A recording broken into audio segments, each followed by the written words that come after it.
अस्सलाम वालेकुम, नमस्कार, सत श्री अकाल। क्योंकि हमारे बीच में दो सरदार भाई भी हैं। सबसे पहले मंच पे आसीन हमारे नेता भी, अभिनेता भी और हमारे कांग्रेस के लोकसभा के प्रत्याशी भी रहे श्री राज बब्बर जी। साथ में आए AICC और गुजरात से हमारे एहसान भाई और हाजी अरसान साहब। बाकी बहुत मेरे सीनियर साथी बैठे हैं यहाँ। किस किस का नाम लूं, किस किस का नाम ना लूं।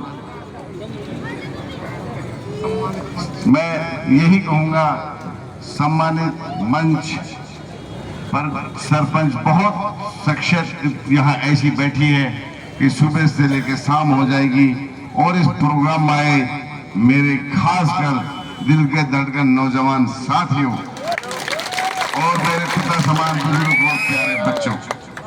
मेरे से पहले वक्ताओं ने बहुत कुछ कहा, सब कुछ समझा दिया। इलेक्शन का दौर है, इलेक्शन चल रहा है और अब इलेक्शन सर्व सीमा पे है। मैं ज्यादा कुछ नहीं हुआ, मैं वोट की अपील करूंगा सिर्फ आप लोगों से, क्योंकि वक्ताओं ने सब बातें बता दी हैं। मैं ये कहता हूं कि जो हमारा एक छोटा सा मेवात है जिसमें मेरी विधानसभा फिरोजपुर भी आती है, मैं विकास की बात करूंगा, बच्चों के लिए, किसानों के लिए, बुजुर्गों के लिए, आम आदमी के लिए, गरीब आदमी के लिए। मैंने तो आपसे पहले भी कहा था और अब भी कह रहा हूं, मैंने जो समस्याएं थी आपने मेरे को 2019 में विधायक बनाया और बहुत भारी बहुमत से बनाया। वो भी एक रिकॉर्ड था 37,041 वोट का। और अब फिर दोबारा इलेक्शन होने जा रहा है 5 तारीख को। जिस तरह से यहाँ आवाज है लोगों की, मैं भी गांव में जाता हूं, मुझे भी उम्मीद है इंशाल्लाह चौधरी भूपेंद्र सिंह हुड्डा तो बहुत वोटों से जीत रहे हैं, आप भी किसी से कम वोटों से नहीं जीत रहे हो। बाकी विधानसभा में हमें क्यों जरूरत पड़ती है कामों को उठाने की, क्योंकि जब यहाँ धरातल पे काम नहीं होते, यहाँ के अफसर हमारी बातें नहीं मानते, तब उन बातों को हम विधानसभा में सरकार के सामने आंख डाल के नहीं बताते हैं कि माननीय मुख्यमंत्री जी, हमारे स्पीकर साहब, कि हमारे मेवात में किस किस चीज की कमी है। हमारे मेवात में अभी हमारे बच्चे सिरसा, रोहतक, सोनीपत, जींद जाने को मजबूर हैं क्योंकि यहाँ यूनिवर्सिटी नहीं है। हमें एक यूनिवर्सिटी दे दी जाए। हाथ जोड़ के भी अपील की। नांगल गांव के मैंने रेजोल्यूशन भी दे दिया 700 एकड़ का, लेकिन सरकार ने नहीं सुनी। मैंने कहा हमारा खूनी रोड है जिसको नाम से जाना जाता है, नहू से लेके मुंडा का बॉर्डर तक। इस पे हर रोज 1-2 मौतें होती हैं। किसी का बेटा बिछड़ जाता है, किसी की माँ बिछड़ जाती है, किसी का बाप बिछड़ जाता है। इसको 4 लेन कर दीजिए, नहीं सुनी।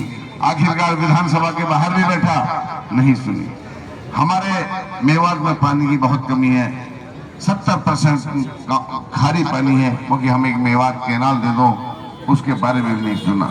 हमारे स्कूलों में बच्चे नहीं, टीचर नहीं है, बच्चे काफी ज्यादा हैं। कम से कम 90 स्कूल ऐसे थे ऑन रिकॉर्ड जिसमें एक भी अध्यापक नहीं था। 116 ऐसे स्कूल थे ऑन रिकॉर्ड जिनमें एक ही अध्यापक था और बच्चे बहुत ज्यादा थे। कैसे एडमिशन होंगे, कैसे पढ़ेंगे? लेकिन सरकार ने हमारी एक नहीं सुनी। हमारे पास पीने का पानी नहीं था, हमारे पास 24 घंटा हमारे पास बिजली नहीं है। ये सारी समस्याएं रखी। ट्रॉमा सेंटर नहीं है, कोई एक्सीडेंट हो जाता है तो उसके पास मात्र उस टाइम गोल्डन 2 घंटे होते हैं। 2 घंटे में ना तो दिल्ली पहुंचा जाता है ना जयपुर पहुंचा जाता है, वो भी नहीं दिया। हमारे गांव में अभी भी गलियां बहुत कच्ची हैं, जो गांव में निकला भी नहीं जाता, उनके भी हमने एस्टीमेट दिए, लेकिन वापस आ गए, वो भी नहीं सुनते। 2 करोड़ में 120 पंचायत होती है एक साल में, बताओ किस किस को देंगे, किसका काम पूरा होगा? और इसके साथ साथ जो मैंने हमारी मांगी थी सरकार से, वो उनके बारे में सरकार ने हमारी एक भी बात नहीं सुनी। इसलिए सारी बातें हमें विधानसभा में उठानी पड़ती है, मगर नहीं सुनी। कोई बात नहीं है, अब इलेक्शन आ गया है। मैंने भी ये सोच लिया है कि इस बार कांग्रेस की सरकार बन रही है जिसके मुख्यमंत्री चौधरी भूपेंद्र सिंह हुड्डा जी होंगे। आपसे ये कहला दूंगा, भिवानी में तो चौधरी बंसीलाल का नाम से जाने जाता था, मेवात में आपको ये कहला दूंगा कि मामन खान ने भी मेवात में विकास कराया। पिछले महीने चौधरी भूपेंद्र सिंह हुड्डा जी नहू मंडी में आए थे। सबसे छोटा विधायक होने के नाते मैंने 3 मांगे रखी थी। एक तो वो कि हमारे बच्चों को बहुत दूर जाना पड़ता है पढ़ने के लिए, माँ बाप गरीब हैं, बेटियों को हम भेज नहीं पाते, 12वीं के बाद मतलब घर बैठ जाते हैं, हमें एक स्टेट यूनिवर्सिटी चाहिए। दूसरी हमने मांगी ये रोड को नहू से लेके मुंडा का बॉर्डर तक हमें 4 लेन चाहिए। तीसरी मांग थी एक हमें मेवात में नहर चाहिए। तो उन्होंने अपने स्पीच में जवाब निकाल लेना उसका रिकॉर्ड, ये कहा था कि जब कांग्रेस की सरकार आएगी पहली कदम से जब मैं चीफ मिनिस्टर पढ़ूंगा तो मेवात के 3 कामों को मंजूर करूंगा। ये बहुत बड़ी बात है। सबसे बड़ी बात आज जो हमारे सामने है बेरोजगारी की, हमारे बच्चे बेरोजगार हो रहे हैं। आज तक यहाँ कोई ऐसे उद्योग स्थापित नहीं हुए जहां हमारे बच्चे सुबह जाके शाम को कुछ अपनी ड्यूटी करके आ जाए। ये क्या कारण है? सोना हमसे ज्यादा दूर नहीं है। यहाँ से अभी राज बब्बर जी निकल जाते हैं, सोना भी देखते हैं, फिर मेवात भी देखते हैं मेवात का क्या हाल है और सोना कितना डेवलप कर गया है। क्यों? ये सरकार की कमी कैसे कहूंगा।